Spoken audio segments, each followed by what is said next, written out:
नमस्कार, जोहार। मैं हूं आपके साथ गोविंद और चाणक्य न्यूज इंडिया झारखंड देख रहे हैं आप। बढ़ते हैं खबरों की ओर और खबर धनबाद से। धनबाद के मैथन स्थित वनमेड़ा डॉक्टर कॉलोनी में नवनिर्मित बजरंगबली, मां दुर्गा और भोले बाबा मंदिर परिसर में सोमवार को यज्ञ रक्षा के रूप में हनुमान जी एवं लक्ष्मी नारायण जी का ध्वजारोहण किया गया।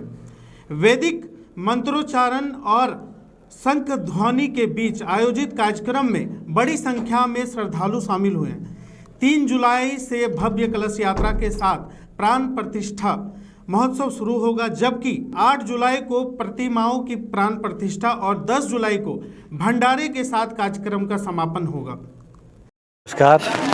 सर्वप्रथम तो आप लोगों को बताऊं कि वनमेड़ा डॉक्टर्स कॉलोनी में एक महामाई भोलेनाथ और वीर बजरंगबली का मंदिर तैयार हो रहा है और इसी के तत्वाधान में आज ध्वज का आरोहण हुआ है और यहाँ 3 जुलाई से लेकर 10 जुलाई तक भव्य कार्यक्रम है। यज्ञ का प्राण प्रतिष्ठा यज्ञ है और 3 जुलाई को कलश यात्रा 551 कलशों के साथ महिलाएं मैथन डैम से जल लेकर आएंगी और उसके बाद 4 तारीख से यज्ञ का प्रारंभ होगा और 10 तारीख को पूर्णा होती है और साथ ही साथ 3 तारीख से लेकर 9 तारीख तक भागवत कथा बहुत ही प्रसिद्ध वृंदावन के महाराज उत्तम कृष्ण शास्त्री जी के द्वारा उनके मुखारबिंद से भागवत कथा का आगोश होगा। इसलिए आप सबों से आग्रह है कि इस कार्यक्रम में आएं और इसे भव्य बनाएं और इस कार्यक्रम में ज़्यादा से ज़्यादा संख्या में बढ़ चढ़कर इस कार्यक्रम में भाग लें और पुण्य के भागी बने। दुर्गा शिव हनुमत प्राण प्रतिष्ठा के निमित्त आज मंगल के रूप में और यज्ञ रक्षा के रूप में श्री हनुमान जी महाराज और लक्ष्मी नारायण को स्थापित किया जा रहा है। ध्वजारोहण हो रही है। आज से निरंतर 1 महीने तक शाम में सत्संग चलेगा 2 घंटे के लिए और 3 तारीख को भव्य मंगल कलश शोभा यात्रा जिसमें 1100 माताएं बहनें कलश लेकर जाएंगी और 4 तारीख को अग्नि प्रकाट, 4 तारीख से लगातार 10 तारीख तक महायज्ञ का कार्य होगा, जिसमें वृंदावन से अनुकूल शास्त्री जी उनकी कथा होगी, भागवत कथा, और अनेक गणवान विद्वान विदुषी ये सब पधार रहे हैं। काशी की वैदिक आचार्यों के द्वारा एवं पूर्ण संपूर्ण महायज्ञ संपन्न किया जाएगा। सनातनियों को मैं संदेश देना चाह रहा हूँ कि धर्मो रक्षति रक्षिता, धर्म की आप रक्षा करें, धर्म आपकी सदैव रक्षा करेगा और धर्म की ओर उन्मुख रहें। उन्मुखता रहने से धर्म जो है हमें सत्य मार्ग पर और न्याय मार्ग पर चलने की उपदेश देता है और हमारी विधिवत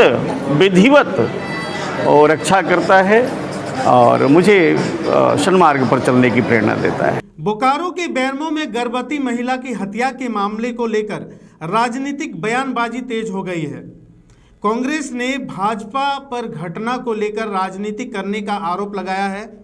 कांग्रेस के बोकारो जिला अध्यक्ष जवाहरलाल महथा ने प्रेस वार्ता कर धनबाद सांसद ढुलू महतो और चंदन कियारी के पूर्व विधायक अमर कुमार वावरी पर निशाना साधा है।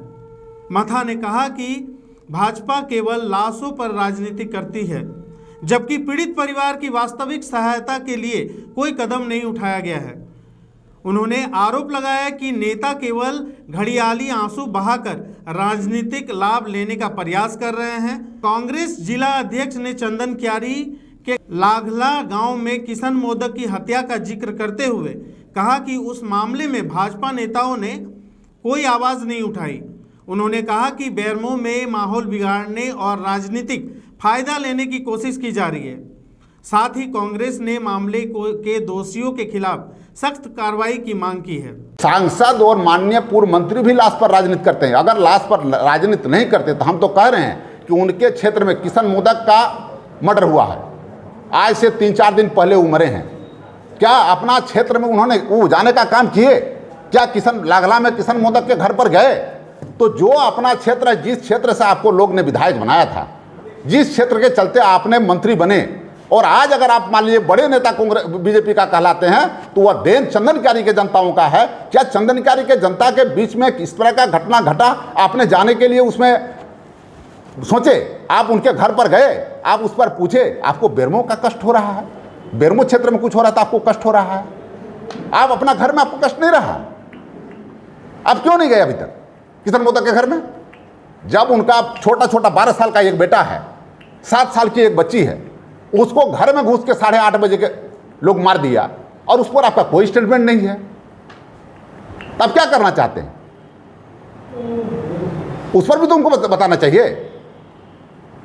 बोकारो में आयोजित युवा राजद के जिला स्तरीय युवा संवाद चौपाल कार्यक्रम में झारखंड युवा राजद के प्रदेश अध्यक्ष रंजन कुमार ने युवाओं से शिक्षा, रोजगार और सामाजिक न्याय के मुद्दों पर एकजुट होने का आह्वान किया। उन्होंने कहा कि देश और राज्य के विकास में युवाओं की महत्वपूर्ण भूमिका है। रंजन कुमार युवाओं संगठन के साथ जुड़कर जनहित और सामाजिक सरोकारों के मुद्दों पर सक्रिय भागीदारी निभाने की अपील की है।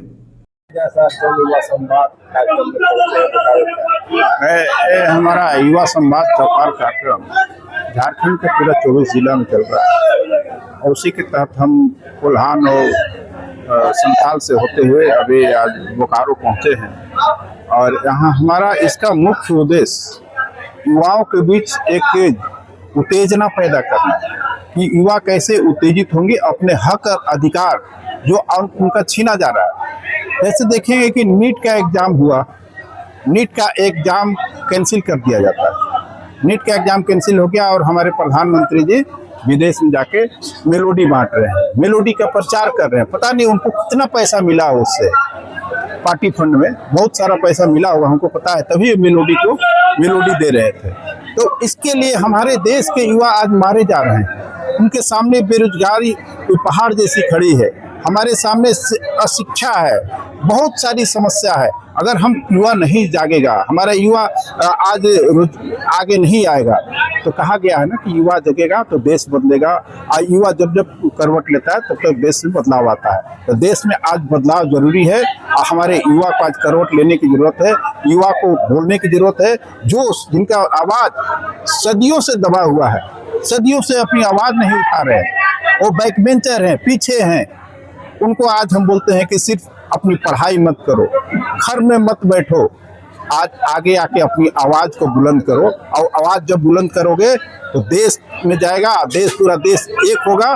तब हम जो देश की जो गद्दी पर बैठे हैं, हमारे युवा का जो विरोधी प्रधानमंत्री, उस प्रधानमंत्री को हम झुकाने का काम करेंगे और गद्दी को से हटाने का काम करेंगे। तभी हमारे युवा का भविष्य बदलेगा, तभी हमारा युवा का भविष्य अगर बनेगा तो देश का भविष्य। झारखंड में आपके गठबंधन की सरकार है, यहाँ पे भी युवाओं की चोट है, पलायन की समस्या है, तो कहाँ तक आपकी सरकार, गठबंधन की सरकार इस मुद्दे को देख रही है? नहीं, अगर हमारे जहाँ भी समस्या आती है, हमारे राज्य सरकार के अधीन वो कार्य होता है, तो हम राज्य सरकार से भी उसके लिए मांग करते हैं, उसके लिए हम बात करते हैं। अगर नहीं मानेंगे तो हम उनसे फिर अपने नेता को बोलेंगे, और अगर आंदोलन करने की जरूरत पड़ी तो हम जनता के लिए राज्य सरकार से भी आंदोलन करेंगे। लेकिन ऐसे नहीं है कि सरकार को समर्थन किए हैं, सरकार में है तो हम जो बोल देंगे उसको हम मान लेंगे। हम उसके लिए भी हम तैयार हैं कि हम उनसे अलग होके हम आंदोलन करेंगे, लेकिन किसी के हित की बात होनी चाहिए। अगर ऐसी समस्या है तो पहले हम उनसे बात करेंगे, समस्या को दूर करेंगे। समस्या दूर नहीं होगी तो फिर अपना जो प्रक्रिया है, लोकतंत्र में जो प्रक्रिया है, उसको हम अपनाएंगे। जहाँ प्रदेश में है, इस राज्य में सरकार है, तो ऐसा लग रहा है कि अपेक्षित भी किया जा रहा है?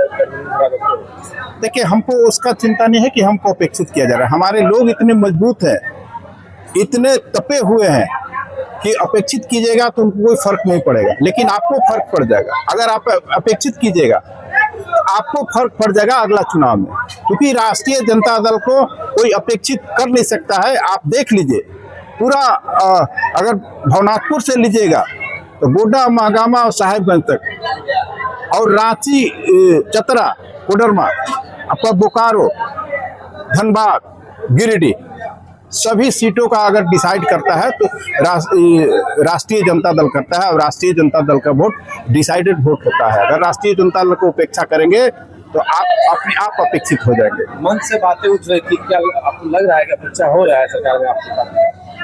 अगर देखिए, धुआं तभी उठता है जहाँ आग होता है, आग लगा हुआ है, कुछ न कुछ है तभी तो, कुछ न कुछ दिक्कत है तभी हमारे लोग बोल रहे हैं। जब बोल रहे हैं तो इसके लिए हम बात करेंगे अपने नेता से, बड़े नेताओं से बात करेंगे।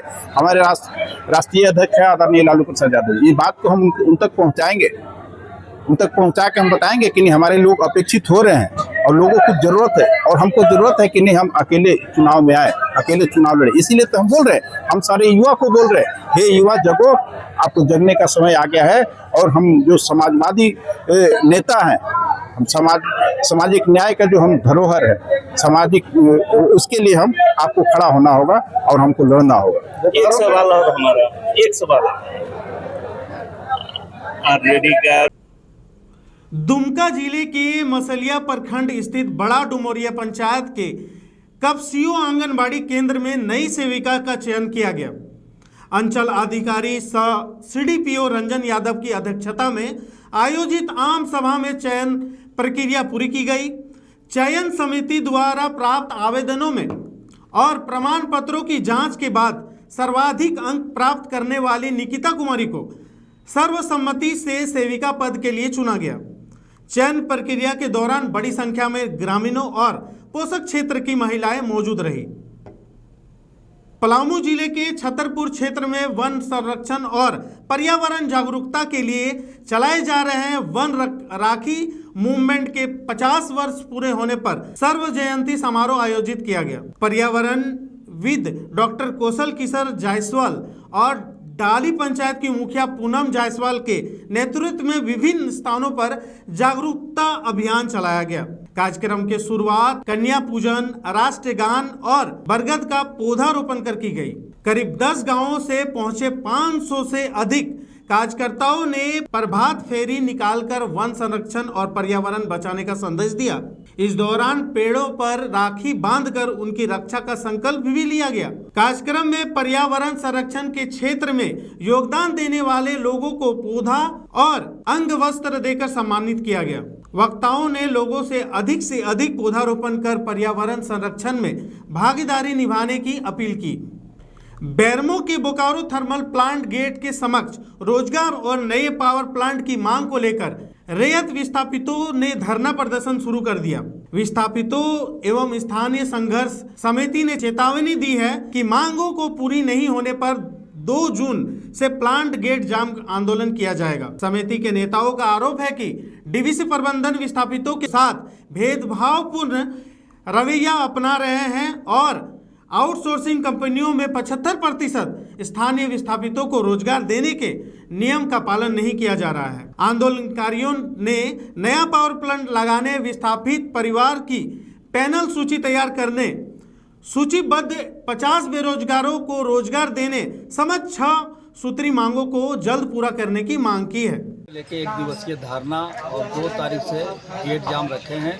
जो धारणा यथावत चल रहा है, अभी तक प्रबंधन से किसी तरह का जो है पॉजिटिव बात नहीं हुआ है। और अगर 15 दिन के अंदर, अभी हम लोग लिखा पढ़ी करेंगे, फिर से 15 दिन का अल्टीमेटम देंगे और नहीं माना डीवीसी, हम लोग को मांगों के प्रति विचार नहीं किया तो हम लोग जो है फुटबॉल ग्राउंड से हल चलाना चालू करेंगे और जो है जितना भी पार्क है सब में हल जोतेंगे और अपना खेती करेंगे, अपना रोजगार प्राप्त करेंगे।